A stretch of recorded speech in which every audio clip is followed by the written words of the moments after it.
name is Abby Lau, and I'm a freshman at Emory University and a niche ambassador. I just started my second semester at Emory, and I saw that you guys submitted some questions to the niche Instagram story, so I thought I would answer a few.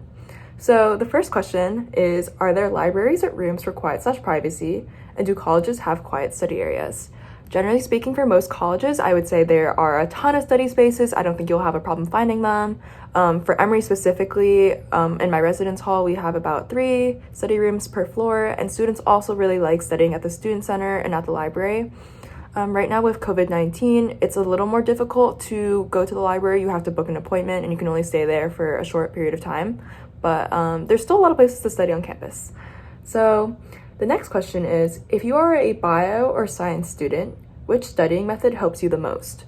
So I'm thinking about majoring in neuroscience or biology on the pre-med track.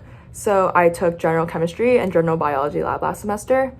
And I think the most helpful thing for me was going to office hours, learning assistant sessions, and TA sessions.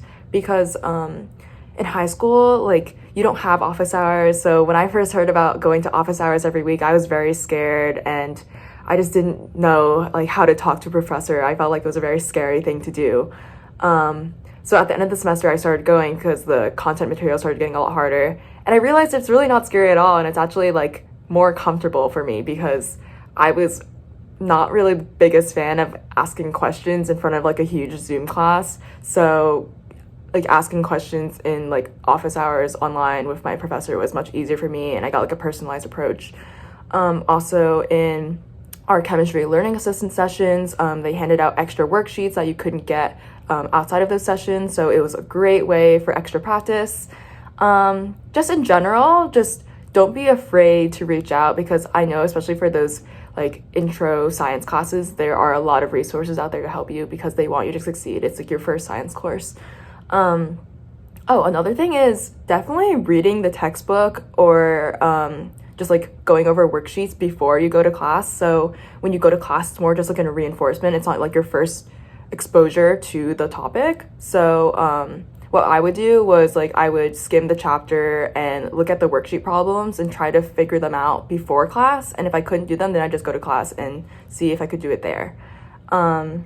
So the next question is it okay to start college without knowing what career to pursue? 100%. I still don't know what I want to pursue. I just know that I'm very interested in STEM, biology and chemistry and neuroscience. So I know I want to go somewhere maybe in public health or med school, but I'm not sure yet. But I just want to say that if you think you're the only one who doesn't know what they want to do, you're definitely not the only one. More than half the people I talk to are still really not sure what they want to do. We're still teenagers. There shouldn't be an expectation to know what you want to do for the rest of your life right now.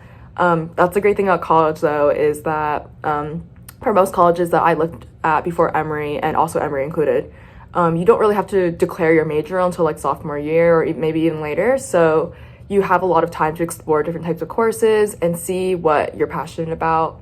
And even after you declare a major, you can still change your major or double major in something. You don't have to pigeonhole yourself into one topic. College is for exploring, and also you can explore through clubs as well. There's a lot of academic clubs on campuses, and so don't worry about that. You will find your passion. Just go to class and explore.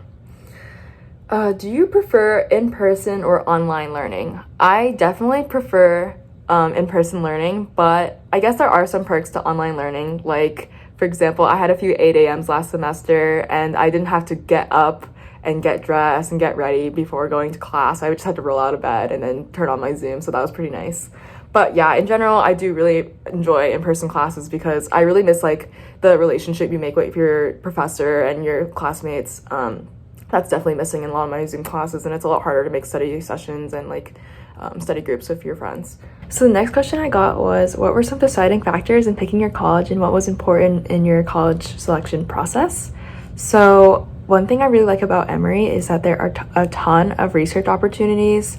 I wasn't really involved in research in high school, so I wanted to find a college where I could get involved very soon. So I got involved my first semester of my freshman year. I reached out to a few biology professors and asked them if they had any openings for undergraduate students to help out in their labs. With COVID-19, I get to help out online instead, but it's still really rewarding, and I did find a lab that I really enjoy. So right now I'm helping them look at photos of snail viruses. And I know even for a lot of students who aren't in STEM, like business, you can find a lot of research opportunities as well. So another thing I really like about Emory is that I personally didn't really enjoy a lot of the campuses I visited because they were like right in the middle of cities, and I'm not really a big fan of being in a city. So I think Emory was perfect because it was right outside Atlanta, but it wasn't in Atlanta, so it's like convenient enough that if you ever need to go there for some reason, like going out to eat or just having fun in the city, like it's a quick drive away, but it's not always there. I think the last thing I really like is Emory's diversity. I wanted a school with a similar feel to where I grew up. I wanted people from a lot of different backgrounds, and also I think Emory is really great at giving opportunities to those who are low income. We are one of the Questbridge schools, so I think it's really important as a college student to interact with people from a lot of different backgrounds and, diversify the people you talk to. So I think Emory's a great place for that.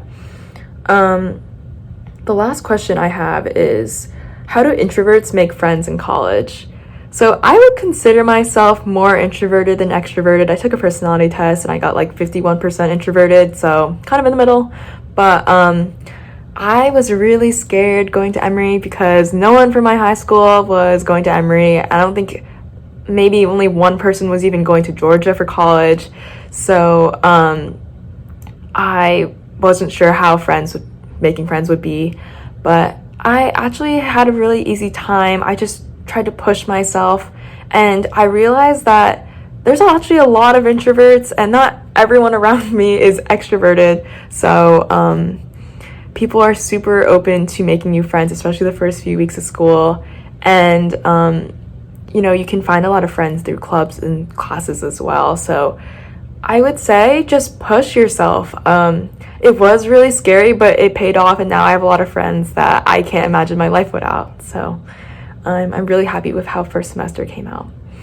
So if there are any more questions, feel free to DM me. I'll leave my Instagram and email in the bottom of this video. So thank you for listening to my question and answer, and thank you to Nish for giving me this opportunity to talk to you guys. Bye.